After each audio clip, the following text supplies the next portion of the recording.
जय हिंद एस्पिरेंट्स। मैं रूबी ठाकुर स्वागत करती हूं आप सबका एसएसबी क्रैक एग्जाम चैनल पर। तो मैं आई हूं आपसे बात करने आज एक नई टॉपिक पर, और आज का जो टॉपिक है that is related to POK area. तो जी हाँ, अभी विंटर सेशन जो चल रहा है हमारा पार्लियामेंट में, उसी में ही एक अनाउंसमेंट आई है कि पीओके एरिया के लिए हम 24 सीट्स रिजर्व करेंगे। And this was a big update done by the Amit Shah, जिसमें अमित शाह जी ने बोला कि पीओके पहले भी हमारा था, आज भी हमारा है और हमेशा ही रहेगा। एंड उसी के लिए ये जो 24 सीट्स हैं वो रिजर्व की गई है। तो चलिए जानेंगे आज के पूरे वीडियो लेक्चर में। So the news update was related to Home Minister Amit Shah. He told in the Lok Sabha that is 24 seats have been reserved for the Pakistan occupied Kashmir. जैसे कि हम जानते हैं 2019 में ही 370 को हटाया गया एंड उसके बाद जम्मू कश्मीर को एक अलग यूनियन टेरिटरी और साथ ही लद्दाख को एक अलग यूनियन टेरिटरी बनाया गया। हम देखेंगे आगे कि कैसा हमारा क्लासिफिकेशन है जम्मू एंड कश्मीर के अंदर, बट हम सब जानते हैं 370 हट चुका है और जो लद्दाख है एक यूनियन टेरिटरी है प्रॉपरली, लेकिन वही जिसमें कोई लेजिस्लेटिव असेंबली नहीं है। लेकिन जम्मू एंड कश्मीर जो है, जो जम्मू वाला एरिया है, उसमें we do have a legislative assembly same as जैसे कि हम दिल्ली के अंदर देखते हैं। सो वहां पर अब इलेक्शन होने हैं। इलेक्शन से पहले इस तरह के चेंजेस, जैसे कि हम जानते हैं डिलिमिटेशन कमीशन बनाया गया था, डायरेक्टली जे के अंदर कैसे सीट्स अलॉटमेंट की जाएगी उसी के ऊपर था। सो उसी के बिहाफ पे ये नई जो अनाउंसमेंट आई है दैट इज कि 24 सीट्स रिजर्व की जाएंगी पीओके एरिया के लिए। So as territory is ours, तो ये बोला गया था अमित शाह जी के द्वारा। ये काफी वीडियो भी वायरल हुई, आई होप आप सबने सुनी होगी। So minister was speaking in the parliament during a debate. अब दो बिल्स इस विंटर सेशन में दो बिल्स लेके आए गए थे जो कि जम्मू कश्मीर से रिजल्ट करते थे। So one was the Jammu and Kashmir reservation amendment bill और जो दूसरा था that was Jammu and Kashmir reorganisation amendment bill 2023। तो ये दो बिल्स के ऊपर बात की जा रही थी और इसी के बीच में लोकसभा ने ये दोनों बिल्स को पास कर दिया। जैसे कि हम जानते हैं जब भी कोई बिल पास होना हो तो पहले वो लोकसभा से पास होता है जो भी, या उसको इंट्रोड्यूस करते हैं। अगर लोकसभा में इंट्रोड्यूस हुआ है तो लोकसभा को पास करना होगा एंड उसके बाद जाएगा राज्यसभा में। जब दोनों की तरफ से वो बिल पास हो जाएगा then it will finally go to the president for the final assent and उसके बाद वो बिल बन जाएगा एक्ट। तो लोकसभा ने उस पर्टिकुलर बिल को पास कर दिया है एंड उसमें उन्होंने ये कहा है कि delimitation commission has reserve 24 seats in the Pakistan occupied Kashmir. The center has set up the delimitation commission for this particular Jammu and Kashmir की कॉन्स्टिट्यूएंसीज के लिए। लद्दाख एक अलग यूनियन टेरिटरी है लेकिन जम्मू एंड कश्मीर की इसमें पर्टिकुलरली बात की जा रही है। अगर आप यहाँ पर मैप में देखेंगे so this is the particular area जो हमें ग्रीन एरिया देख रहा है, that is the Pakistan occupied Kashmir. तो जिसमें नॉर्मली मिलिट्री वो पाकिस्तान वाले क्लेम करते रहते हैं, बट फॉर श्योर वो पहले भी इंडिया का था, आज भी इंडिया का है और आगे भी इंडिया का ही रहेगा। ये हम सब भी जानते हैं और ये हमारे अमित शाह जो कि होम मिनिस्टर है उनका भी यही कहना है। So this is the area. I hope you now know this is the Pakistan occupied area, the shaded in the green part.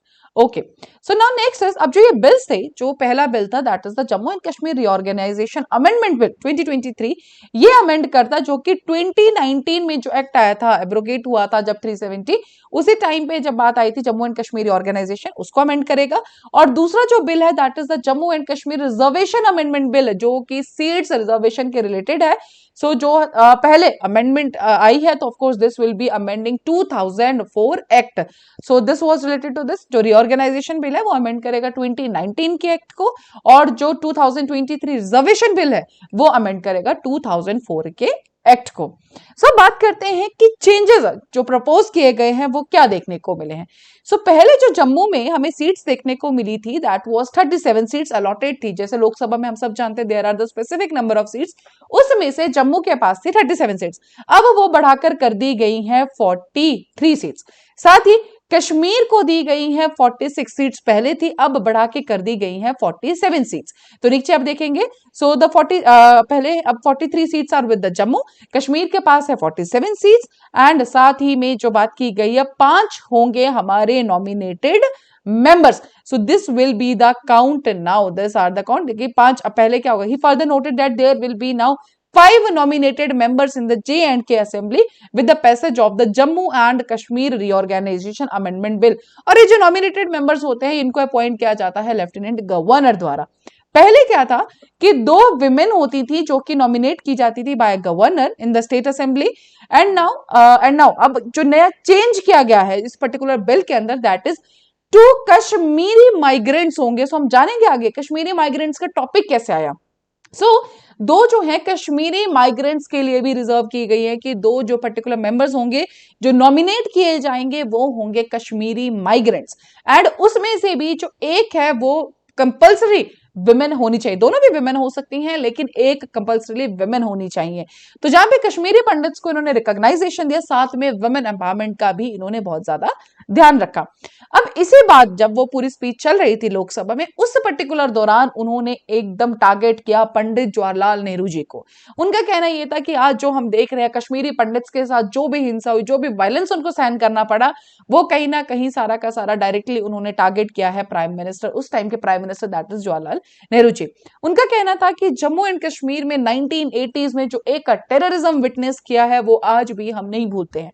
Reason being जो वहां के रेजिडेंट्स थे जिनकी वो पूरी धरती थी उनको ही वहां से छोड़ के भागना पड़ा, वो अपनी ही जगह पर रिफ्यूजी बन के रह गए। So if they had eliminated terror, तो दे हैड, उन्होंने डायरेक्टली टारगेट किया है उस टाइम की गवर्नमेंट को। Terror at that time neither they that is Kashmiri Pandits would have had to leave nor I would need to bring this bills, कि अगर उस टाइम पे ध्यान दिया जाता, टेरर को बचा लिया जाता, संभाल लिया जाता, तो ना ही कश्मीरी पंडित्स के साथ वो सब होता और ना ही आज हमें इन बिल्स को लाने की जरूरत पड़ती। When they were displaced, they had to become refugees in their own country. तो ये था उनका कहना। उन्होंने पर्टिकुलरली एक डाटा के अकॉर्डिंग कहा कि 46,631 families and 1,57,967 individuals were displaced within their own country and directly target किया उन्होंने उस टाइम की गवर्नमेंट को। तो जहां पर उन्होंने दो बिल्स की बात करी, जहां पे उन्होंने एक रिप्रेजेंटेशन बढ़ाई है जम्मू और कश्मीर एरिया की, जहां पे उन्होंने पीओके को एक अलग हक दिया, 24 सीट्स को रिजर्व किया गया है, वहीं उन्होंने इतिहास में जो सारे के सारे वायलेंस हुई है उसमें भी उन्होंने जरूर बात की है। हालांकि जो अभी जो हमने पीओके वाले रिजर्व एरियाज देखे तो अभी वो अप्लाइड नहीं है, बट यस इन फ्यूचर जब भी कुछ इलेक्शंस देखने को मिलेंगे so that will all be applied at that particular area. तो पूरा का पूरी बात इसमें उनका मेन जो ये था कि पीओके एरिया जो पाकिस्तान हमेशा क्लेम करता रहता है, जहां पे अपनी मिलिट्री सेट करता है, वो उनका नहीं है, वो आज भी हमारा है, पहले भी हमारा था और आगे भी हमारा ही रहेगा। So that was all related to this particular update for the reservation of seats in a Jammu and Kashmir constituencies POK area.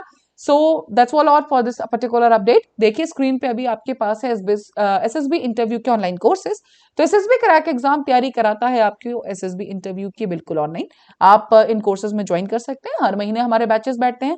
साथ ही there are some courses for your defence exams preparation, NDA, CDS, FCAT, तो आप इन course में enrol कर सकते हैं। And in courses को जब भी आप एनरोल करें उस टाइम पे एक डिस्काउंट कोड जो कि है वॉरियर 10, आप ये लगाना ना भूलें।